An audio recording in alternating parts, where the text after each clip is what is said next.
মঞ্চ ভূমিষ্ঠ এবং মঞ্চের সামনে আমার মায়েরা বোনেরা এবং মঞ্চের যেদিকে তাকিয়ে দেখছি শুধু মাথার মাথা, যতদূর পর্যন্ত মাইক আওয়াজ যাচ্ছে যারা আমার বয়সে বড় তাদের প্রণাম সালাম এবং জোহর জানাচ্ছি।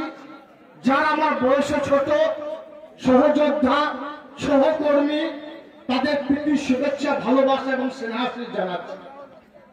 আপনারা জানেন রাজ্যের মুখ্যমন্ত্রী আমাদের মাননীয় মমতা বন্দ্যোপাধ্যায়ের নির্দেশে এবং আমাদের যুবরাজ অভিষেক বন্দ্যোপাধ্যায়ের নির্দেশে সারা বাংলা জুড়ে বিজয় সম্মেলন অনুষ্ঠান হচ্ছে প্রত্যেকটি ব্লক এবং প্রত্যেকটি মিউনিসিপ্যালিটি এরিয়ায়। আজকে ওয়ান ব্লকে জনসমাগম দেখে মনে হচ্ছে জনসমুদ্রে পরিণত হয়েছে। সর্বত আজকের মঞ্চ থেকে আপনাদের সকলকে শুভ বিজয় প্রীতি শুভেচ্ছা ভালোবাসা এবং অভিনন্দন জানাচ্ছি। সঙ্গে সঙ্গে ছট পূজা এবং কালী পূজা অগ্রিম শুভেচ্ছা জানাচ্ছি। আপনারা জানেন আমাদের রাজ্যের মাননীয় মুখ্যমন্ত্রী মাননীয় মমতা বন্দ্যোপাধ্যায় 2011 থেকে 2025 এই মাত্র কয়েক বছরের ব্যবধানে সারা বাংলার আমূল পরিবর্তন ঘটিয়েছেন। একের পর এক 95টি প্রকল্প বাস্তবায়িত করে মানুষের মনের মনিকতায় পৌঁছে গেছে। কোন দিক দিয়ে যাবেন? শিক্ষা, স্বাস্থ্য, কর্মসংস্থান, সুশাসন, বাসস্থান প্রত্যেকটি ক্ষেত্রে তিনি অভাবনীয় পরিবর্তন ঘটিয়েছেন। তাই সারা বাংলার মানুষ যখন নির্বাচন আসে মমতা বন্দ্যোপাধ্যায় অভিষেক বন্দ্যোপাধ্যায় মমতা প্রার্থী যারা থাকেন তাদের দুহাত ভরে আশীর্বাদ করে। অনুভাবে কেন্দ্রীয় সরকার পিছিয়ে পড়া বাংলাকে মাননীয় মুখ্যমন্ত্রী মাননীয় মমতা বন্দ্যোপাধ্যায় এগিয়ে নিয়ে গেছেন একের পর এক জনমুখী প্রকল্প বাস্তবায়িত করে। তাই তারা বাংলাকে অবজ্ঞা করেছে, অবহেলা করেছে। আপনারা দেখেছেন কেন্দ্রে বিজেপি সরকার আসার পরে তারা বলেছিল আপনি বার 200 বার 2021 নির্বাচন। বাংলার মানুষ দেখিয়ে দিয়েছে 200 বার নয় 100-র মধ্যে তাদেরকে রেখে দিয়েছে।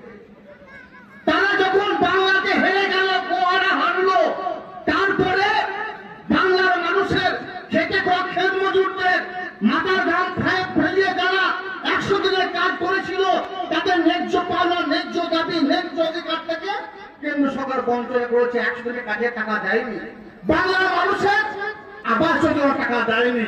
যদি কেন্দ্র সরকার না দিলেও আমাদের মাননীয় মুখ্যমন্ত্রী মাননীয় মমতা বন্দ্যোপাধ্যায় সারা বাংলার খেটে খাওয়া খেত মজুর পরিবারগুলো কথা ভেবে তাদের প্রত্যেকের অ্যাকাউন্টে 100 দিনের কাজের টাকা জন্য দিয়েছেন।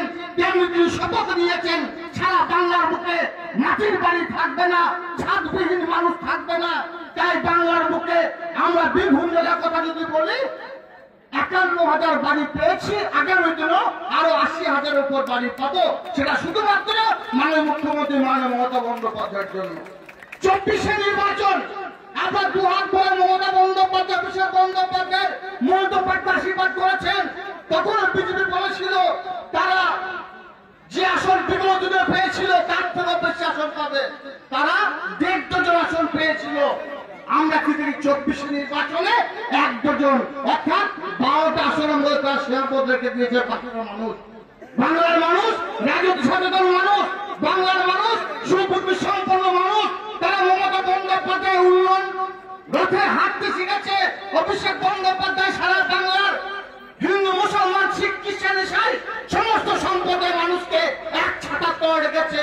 আমাদের নিজের মধ্যে যদি কোনো সময় কোনো ক্ষেত্রে কোনো জায়গায় কোনো দ্বন্দ্ব বিভেদ থাকে সেটাকে মিটিয়ে নিয়ে মমতা বন্দ্যোপাধ্যায় অভিষেক বন্দ্যোপাধ্যায় 26-এ নির্বাচনে বীরভূম জেলায় যাকে যেখানে নমিনেশন দেবে আমরা সকলে কাঁধে কাঁধ মিলিয়ে পায়ে পা মিলিয়ে লড়াই করব, 11-0 করব।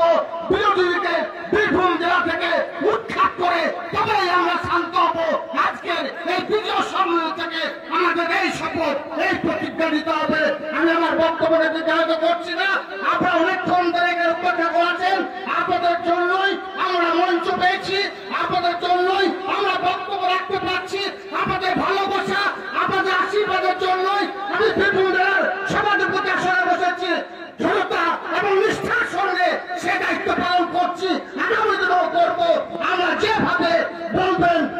এই ব্লকের উন্নয়নের স্বার্থে সেইভাবে এই ব্লকের এই এরিয়ার উন্নয়ন হবে। আজকে বিজয় সম্মেলন মঞ্চে এই কথা দিয়ে যাচ্ছি, সকলে ভালো থাকুন, সাবধানে থাকুন, এগিয়ে চলুন। বিগত দিনও আমাদের পাশে ছিলাম, আছি, কাজল থেকে শরীরের এক রক্তবিন্দু বসি থাকা পর্যন্ত মূলবাসীর পাশে ছিল, আছে, থাকবে। ধন্যবাদ। মমতা বন্দ্যোপাধ্যায় জিন্দাবাদ, অভিষেক বন্দ্যোপাধ্যায় জিন্দাবাদ, বীরভূম জেলা তৃণমূল কংগ্রেস কমিটি জিন্দাবাদ। ধন্যবাদ।